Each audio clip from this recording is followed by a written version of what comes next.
I'm just too lavish. I'm just too lavish. I'm just too lavish. I'm just too lavish. Yeah, I'm just too lavish.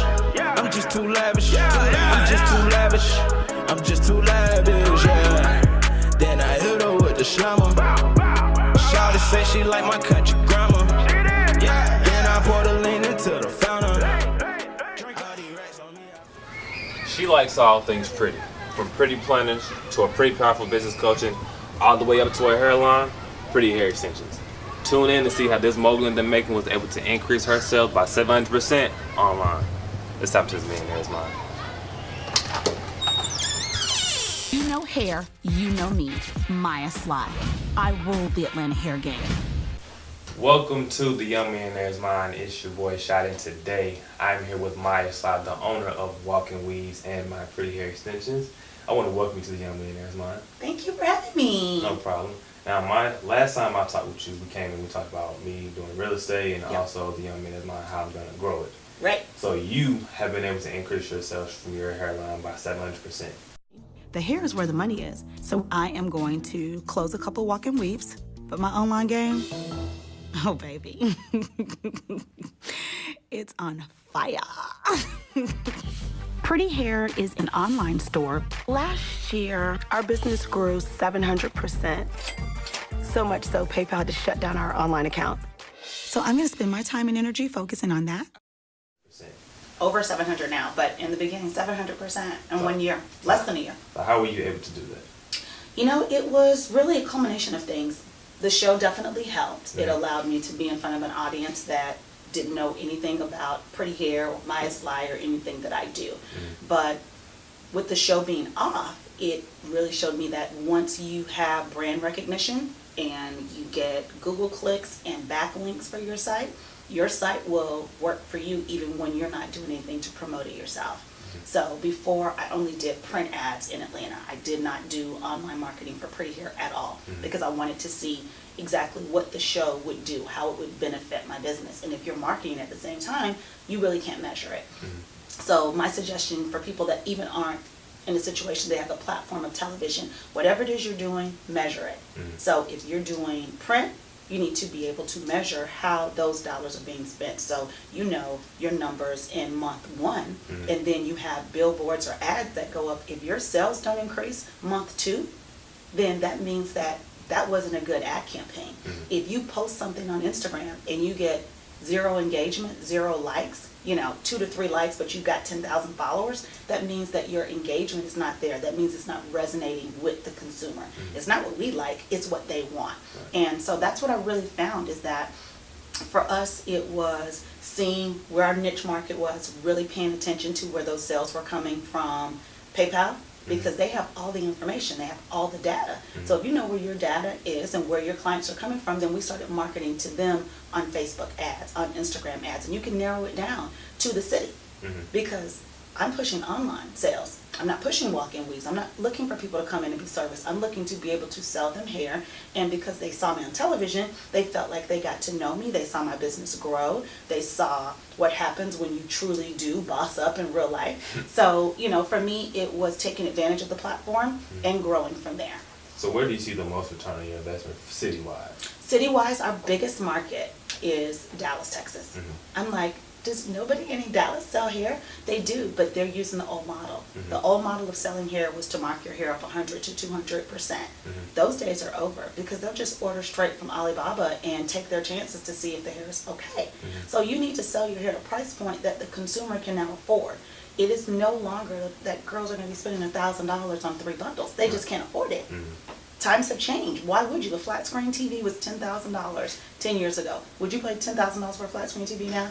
No. Exactly. So the same happened in the hair industry. Spending $1,000 on quality hair was just what it cost. That's not the same anymore.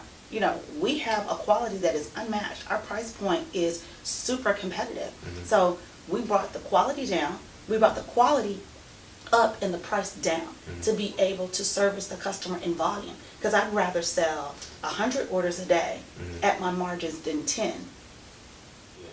All right, so, you said that Dallas was... Dallas, Texas, is our biggest market. The biggest market. With the hair industry being a $1 billion industry.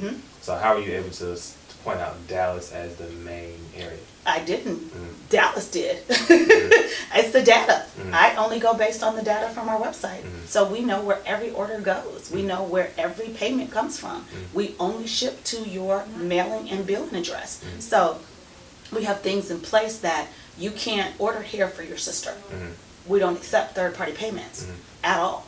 So if it's not you who's ordering the hair, because it's an online business, if not, we'd be out of business from theft. Mm-hmm. So if we have an order that goes out to Dallas every single day, but I'm doing no marketing in Dallas, that means that what's working, word of mouth is working for me, not just being online, not just being on the television show. So the data comes from knowing your back office number. So we don't just ship, we ship and we collect data. And your email list is like printing money.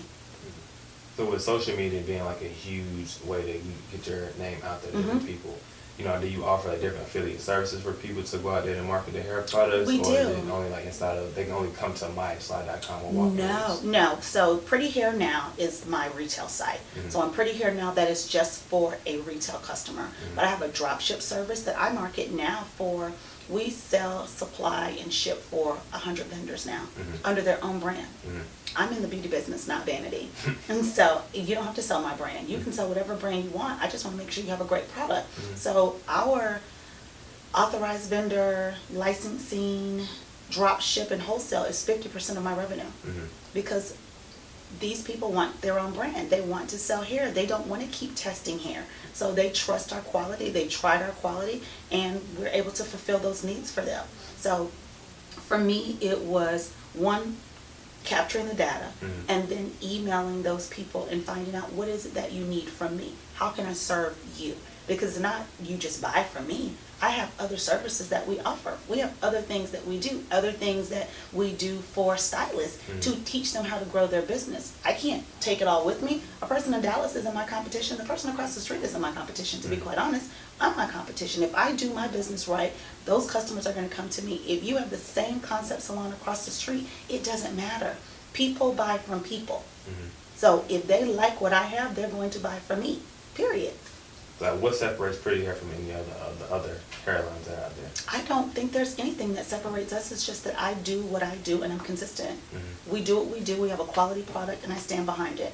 I take this as a business and it's serious for me. This is not something that I just do on the side. Mm-hmm. I have an online business. I have an online brand. I'm the face of my brand. So I wear everything that we sell. So if anybody's going to be able to tell you what's going on with the hair, I will be able to tell you. You can't tell me that you got a bad bundle from me.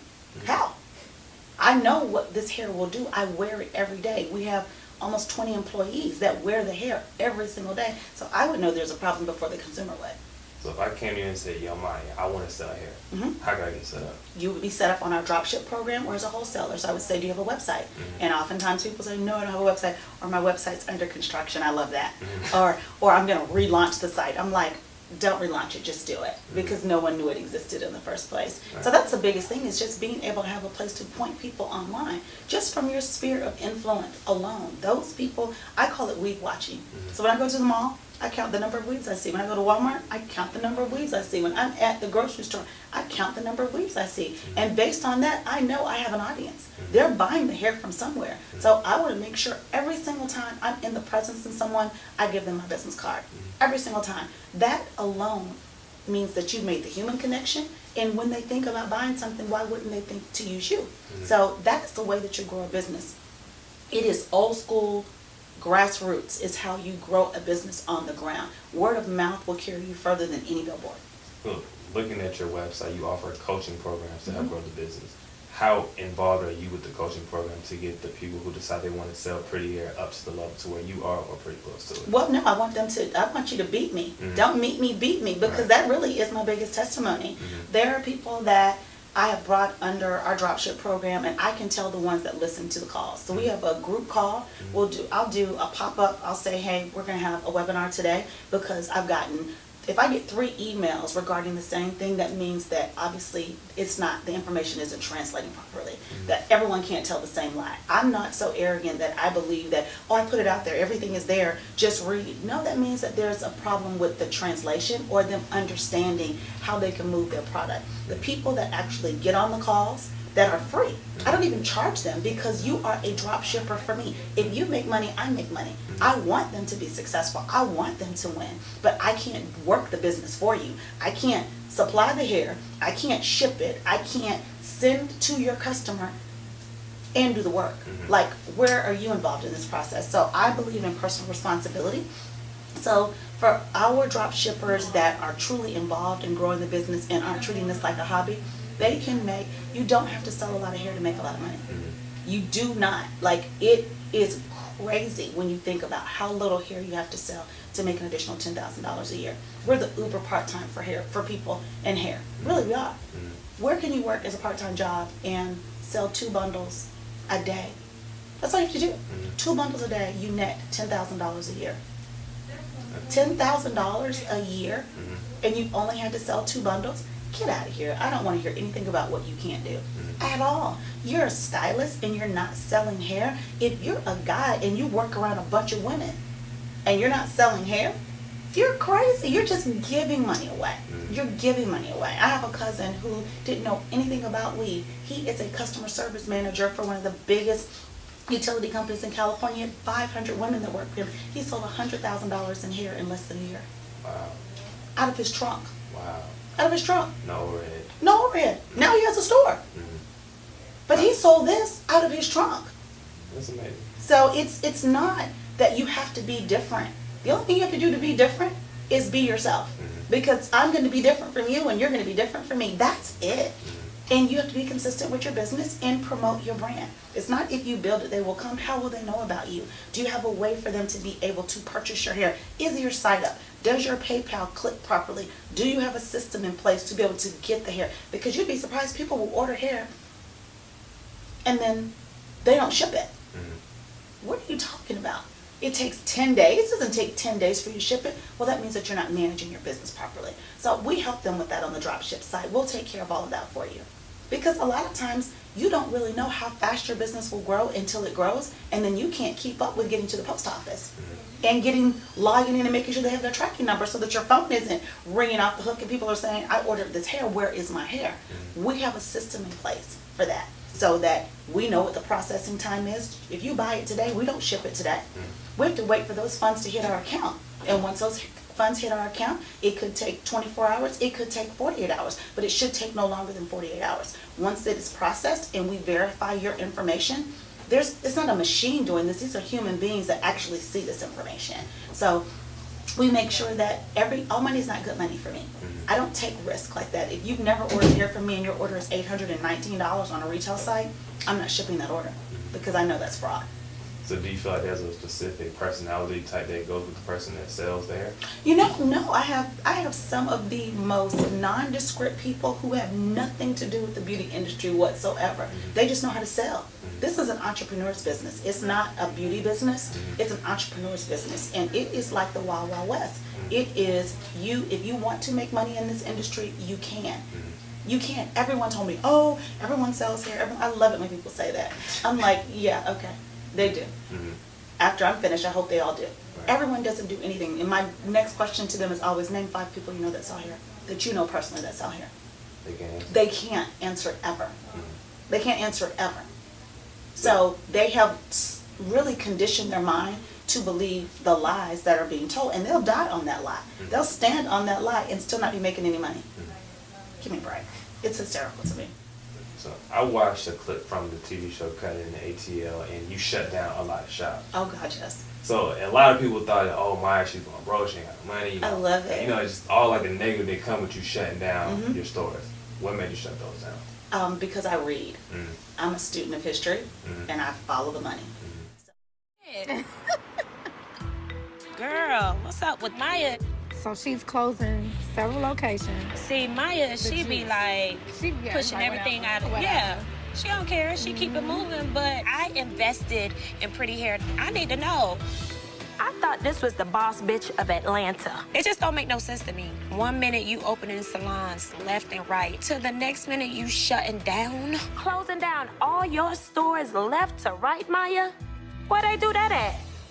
Maja Sly? So if I can make the same amount of money online in a day that a store would net me in a week, why would I keep that store open? You know, a lot of people, especially in our culture, we do things for appearances. We do things for appearances. We want something. Oh, she's got 6 stores. She's got 10 stores. Now I have 7 stores that have my brand that I don't pay for. I don't cover the overhead for those stores. I don't have to staff those stores, but that's my brand. So I grew my brand in a different way. No reason for me to continue to compete against myself. Why? I just push them to my other stores here. I don't need all that overhead. The show allowed me to see I can grow a business online and make the same amount of money and have fewer employees, because it's not how much you make, it's how much you keep. So that's why I shut down stores. I didn't care what anyone had to say because they didn't have to do my numbers. They didn't have to pay my bills. And just having a lot of stores, we grew very fast. Bigger is not always better. We streamlined our business and we watched the numbers. So I posted on my blog last week, 7, 8 retail stores closing, 150 stores, JCPenney's, Kmart's, Radio Shack. I'm like, I thought all Radio Shacks were already closed because I don't see them here, but they are in other markets. The Limited closing, Neiman's trying to find a buyer, BCBG, BB closing. These are major retailers because they're looking at their numbers. One person can ship 100 boxes a day. One person can't sell 100 dresses in the store. They can't even handle that much human interaction. People aren't going to malls like they used to. So if these big companies are making those kind of cuts, what are you as a small business owner? You better pay attention to what's going on. Because what happens is we don't pay attention and then we're looking crazy when the economy takes. You already saw it. The writing was on the wall. So with you having a background in finance, do you feel like that's helped you make the best decisions for your business? Oh, absolutely. I mean, for me, just 1, reading, 2, paying attention to the market, 3, not being closed-minded. I'm open to new ideas. I'm open to feedback from people that I trust and respect who have been there before. And I also listen to my customer. I listen to the customer because the customer at the end of the day is the way that I eat. So if I need to understand why a customer wouldn't come to this side of town or that side of town, or is it a traffic situation? We have sales online that are in Atlanta because it's cheaper for them to order online and pay the $15. Because if you have to travel from Beaufort, Georgia to our Marietta store in traffic or not traffic, that's a 45-minute drive. 45 minutes here, 45 minutes back. They'd rather pay $15 and save their time and have the here on their doorstep. So, you know, it really just depends on, for me, I don't care what other people think. I watch the numbers and the numbers don't lie. Math is an exact science. And so you follow the money. So for the aspiring entrepreneur or a person who wants to break through the industry, what's the best advice you can give to them? The best advice I could give to them is, 1, find a quality vendor. They don't buy here from me. Just make sure that you battery test your product. Because if you don't test the product, if you don't wear the product, you can't stand behind the product. If someone tells you that the hair did this or they did that, how are you going to know that if you don't wear what you sell? You can't sell a lower quality product to the customer than you're wearing yourself. Whatever you believe in, walk in that. So find a quality vendor. If you have a quality vendor, the hair will sell itself.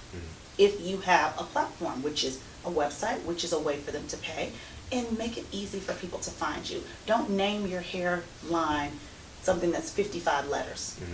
Who's going to be able to find you? It's going to be too much room for error. Make it easy, make it clean, and do a logo that pops. Those things will sell your hair. People like to look at things that are pretty. So make your site one that is attractive. Don't have shoes, clothes, and hair on one website. Separate your businesses, separate the brands. So does your business, they help with the logo design stuff, the packaging and all that stuff? So we can help them with all of that. So they do drop ship. Then if they're not buying the Pretty Hair brand, they would book a coaching session, and I help them come up with colors. I help them come up with names. It's amazing the names that people come up with, and I'm like, why are you spelling that with a Z? There's no Z in that. Why? There's, it's those sorts of things. And teaching people that just because that specific name, my business name is Pretty Hair. PrettyHair.com was not available. So my website name is Pretty Hair Now. You can put something on the beginning or the end, and you can still have the name that you want. So don't misspell a word or spell it some weird way to think that that's going to be it. Because someone said, well, why do you spell it pretty with an I? Because that doesn't spell pretty. Right. It's not. So, you want to be intelligent in the way that you put your brand out there. So For the world want to get in contact with you, do business with you, come work for you, or just to buy something here, how can they get in contact with you? They don't contact me via Instagram or Facebook. Mm-hmm. I don't do business on Instagram or Facebook. I don't do business in DMs. Mm-hmm. You know, I really want us to level up in terms of how we operate. When someone says, well, I inboxed you, my 800 number is in my bio. Right. I have an office. I work in my office Monday through Friday. Mm-hmm. You know, if you email me through the website, I check every single email that comes through. Mm-hmm. So this is a business for me, and I treat my life like a business. I run my business like a business. So majasly.com, MAJASLY.com. They can reach me personally through that or any of my websites. Pretty Hair Now, Walk-In Weaves, any of my sites have a contact us page. On the contact us page, you can shoot me an email, and I will respond within 24 hours. Instagram, Twitter, Snapchat. You got Insta, oh my God, that's a full-time job. So my Instagram is Maja Sly, Facebook Maja Sly, Twitter I am Maja Sly. All right, and if you want to get in contact with me, you can reach me on Instagram and Twitter at Blame It On Shad. Don't forget to check out the blog at Young Millionaire's Mind, and the website is out now, www.youngmillionairesmind.com. I'm just too lavish. I'm just too lavish. Yeah, I'm just too lavish. I'm just too lavish. I'm just too lavish. I'm just too lavish. Yeah. Then I hit her with the slammer. Shawty say she like my country grammar. Yeah. Then I pour the lean into the fountain. All these racks on me, I feel like stunner.